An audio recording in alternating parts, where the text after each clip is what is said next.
ഋതുക്കൾ മാറുന്നത് പോലെ മനുഷ്യജീവിതത്തിന്റെ നിറങ്ങളും മാറും. മനുഷ്യന്റെ രോഗാവസ്ഥയും അതിലൊരു നിറമാണ്. ഓപ്പളെ, മുത്തശ്ശന് ശരിക്കും എന്താ അസുഖം?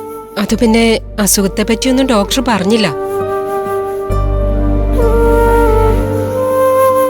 മുത്തശ്ശനുള്ള എല്ലാ ടെസ്റ്റുകളും നടന്നു.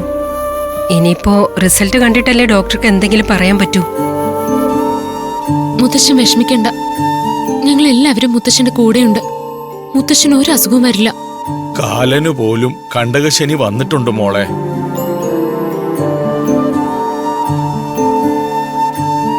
കാലദോഷം കടന്നാക്രമിക്കുമ്പോ ആരോഗ്യം ക്ഷയിക്കും.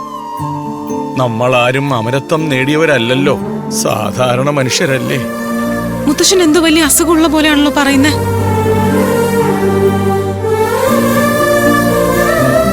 ഇങ്ങനെയെല്ലാം പറഞ്ഞ് ഞങ്ങളെ സങ്കടപ്പെടുത്തല്ലേ മുത്തശ്ശ?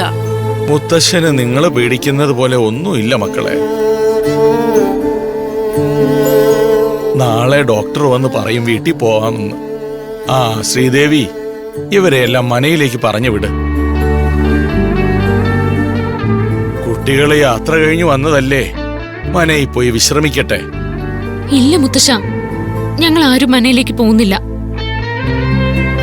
മുത്തശ്ശന് ഓപ്പോൾ ഇവിടെയല്ലേ. നിങ്ങളില്ലാത്ത മനയിലേക്ക് ഞങ്ങൾ പോയിട്ട് എന്ത് ചെയ്യാനാ? മുത്തശ്ശന് സുഖായതിനു ശേഷം നമ്മൾ എല്ലാരും ഒരുമിച്ച് മനയിലേക്ക് പോകുന്നുള്ളൂ. മുത്തശ്ശനെ ഡിസ്ചാർജ് ചെയ്ത് മനയെ കൊണ്ടാക്കിയിട്ടേ ഞങ്ങൾ പോകുന്നുള്ളൂ. നിങ്ങളെ എല്ലാവരെയും അടുത്ത് കണ്ടപ്പോ മുത്തശ്ശന് സുഖമായി മക്കളെ. മുത്തശ്ശന് ഓപ്പോൾ എന്തെങ്കിലും കഴിച്ചായിരുന്നോ? ഞങ്ങൾ കഴിച്ചോളാം. അപ്പൊ ഒന്നും കഴിച്ചില്ലേ? ഞങ്ങളോട് ഈ ഫുഡ് വാങ്ങിച്ചോണ്ട് വരാം. ഒന്നും വേണ്ട മോളെ. അതൊന്നും പറഞ്ഞ പറ്റില്ല. പലതും കഴിച്ചേ പറ്റൂ. ഞങ്ങളാണെങ്കിൽ ഫുഡ് വാങ്ങിച്ചോണ്ട് വരാം. വാങ്ങിച്ചിട്ട് വരാം. ശരി ഓപ്പോളെ.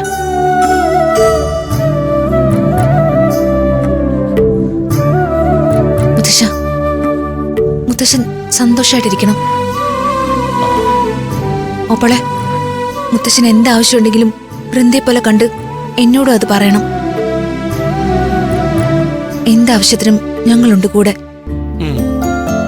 മുത്തശ്ശൻ വിശ്രമിച്ചോ, ഞങ്ങൾ പോയിട്ട് വരാം. ശ്രീദേവി, വൃന്ദയുടെ വിവാഹത്തിന്റെ കാര്യം ഇവിടെ വെച്ച് അവളോട് പറയണ്ട. അത് പറയാൻ പറ്റിയ സ്ഥലമല്ല ഇത്. വൃന്ദയോട് ഇക്കാര്യം പറയണ്ടേ? മനയിൽ മടങ്ങിയെത്തിയ ശേഷം ഞാൻ തന്നെ വൃന്ദമ്മളോട് എല്ലാം പറഞ്ഞോളാം. ഇന്ദ്രജിത്ത് മനയിലേക്ക് വരാന്ന് പറഞ്ഞിരിക്കല്ലേ. വല്ലിച്ച ഹോസ്പിറ്റലിലായതുകൊണ്ട് ഇപ്പൊ വരണ്ടാന്ന് വിളിച്ചു പറയട്ടെ. അതിപ്പോ പറയണ്ട, നാളെ ഡോക്ടർ വന്ന് കാണട്ടെ. മാറ്റമുണ്ടെങ്കിൽ അത് കഴിഞ്ഞു പറയാം.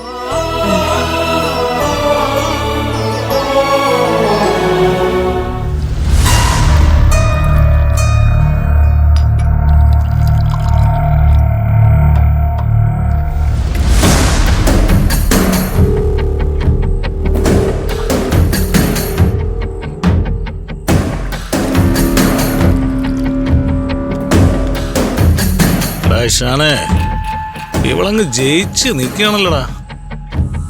നമ്മള് തിരിച്ചടിച്ചില്ല, അതാണ് 5 സുന്ദരികളുടെ വിജയം.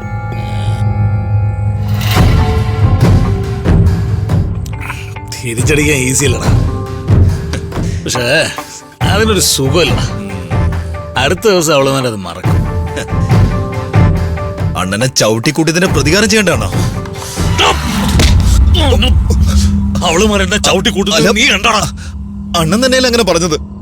അടാ, എന്നെ കൈവച്ച പെമ്പിള്ളാരും മര്യാദയ്ക്ക് ജീവിക്കൊള്ളാ.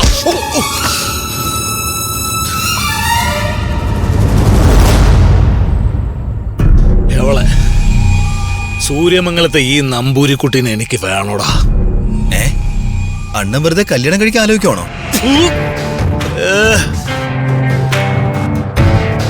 എവളെ ഞാൻ കല്യാണം കഴിക്കാണ്? അതിനുള്ള എന്ത് യോഗ്യതയാണ് ഇവക്കുള്ളത്? പിന്നെ അണ്ണന്റെ യോഗ്യത ഭയങ്കരാണല്ലോ. അല്ല, പിന്നെന്തിനാ അണ്ണൻ ഇവിടെ വേണമെന്ന് പറഞ്ഞത്? അണ്ണൻ ഇവളില് എന്തെങ്കിലും മോഹമുണ്ടോ? ഇവളുടെ സൗന്ദര്യം കണ്ട് മോഹിച്ചിട്ടല്ലടാ ഇവളെ എനിക്ക് വേണമെന്ന് ഞാൻ പറഞ്ഞത്. പ്രതികാരം ചെയ്യാം.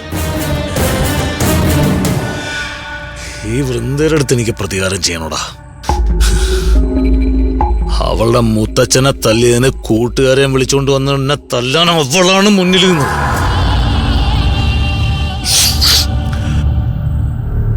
ആ സമയത്ത് അവള് പറഞ്ഞതും ചെയ്തതും ഒന്നും മറക്കൂലടാ ഞാൻ.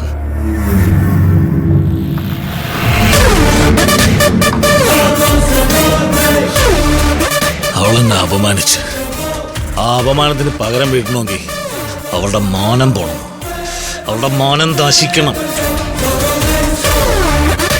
നശിപ്പിക്കും ഞാൻ. അതോടെ അവളുടെ ജീവിതവും തകരും. ഒരുത്തനും അവളെ വിവാഹം കഴിക്കൂല. ആ സാഹചര്യം അവൾക്കുണ്ടാവും. രുദ്രനെ അപമാനിച്ചതിന് ജീവിതകാലം മുഴുവനും അവൾ ദുഃഖിച്ച് ദുഃഖിച്ച് ദുഃഖിച്ച് കഴിയും. അണ്ണന്റെ ഉദ്ദേശം എനിക്ക് മനസ്സിലായി. പക്ഷേ അണ്ണൻ കരുതുന്ന പോലെ ഒരുത്തിയല്ല വൃന്ദ. തീപ്പൊരിയാണ് അവള്, തൊട്ടാലേ കൈപൊള്ളും. ആ തീപ്പൊരി ഞാൻ എടുത്തും. അതിന് ഹോസ്റ്റലിനകത്ത് നമുക്ക് സഹായം കിട്ടണം. അല്ലത് എങ്ങനെ നടക്കണ? ഞാൻ നടത്തൂടാ. വൃന്ദ എസ് അയ്യർ, ഞാൻ നിന്നെ സ്കെച്ചിട്ട് കഴിഞ്ഞടി മോളെ.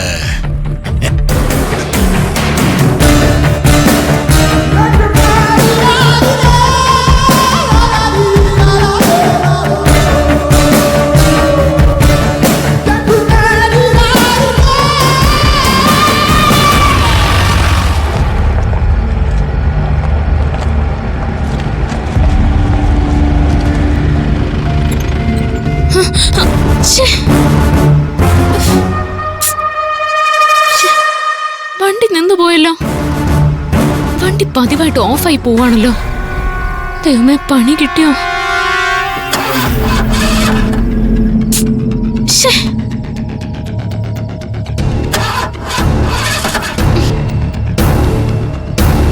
ഇവിടെ ഇന്ന് സഹായത്തിന് ആരുമില്ലല്ലോ. നേരെ ഇരട്ടിയ വിജനാവുന്ന റോഡാ. കിരണിനെ വിളിക്കാം.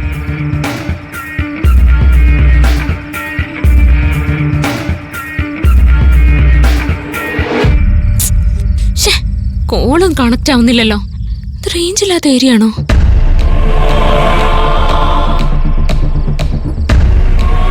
Hello hello, call പോകുന്നില്ലല്ലോ.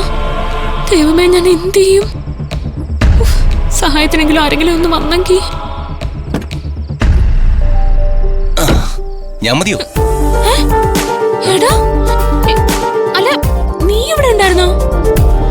നീ വണ്ടിയിലില്ലായിരുന്നല്ലോ. ഞാനില്ലായിരുന്നു, ഇപ്പഴാ വന്ന്. നീ നല്ല ആളാ. നിന്നോട് വണ്ടി ഇരിക്കാൻ പറഞ്ഞിട്ട് എവിടെ പോയതായിരുന്നു? നീ വണ്ടി തന്നെ ഉണ്ടാവുന്നുള്ള പ്രതീക്ഷയില്ല ഞാൻ കൂട്ടുകാരോടൊക്കെ പറഞ്ഞിട്ട് മനയിൽ പോവാൻ ഇറങ്ങിയത്. നീ ഇപ്പൊ തനിച്ച് മനയിലേക്ക് പോകുന്ന എന്തിനാ? മുത്തശ്ശന്റെ ഡെയിലി മെഡിസിൻസ് എടുത്തോണ്ട് വരാനേ ഓപ്പോൾ മറന്നു. അത് എടുക്കാനായിട്ട് പോവാ. നീ എവിടെ പോയിരുന്നു? ഞാൻ എവിടെയും പോയില്ലായിരുന്നു. അവിടെ ഒരു കോഫി കുടിച്ചോണ്ട് നിന്നപ്പോഴാ താൻ തനിയെ വണ്ടി എടുത്തോണ്ട് പോകുന്നുണ്ട്.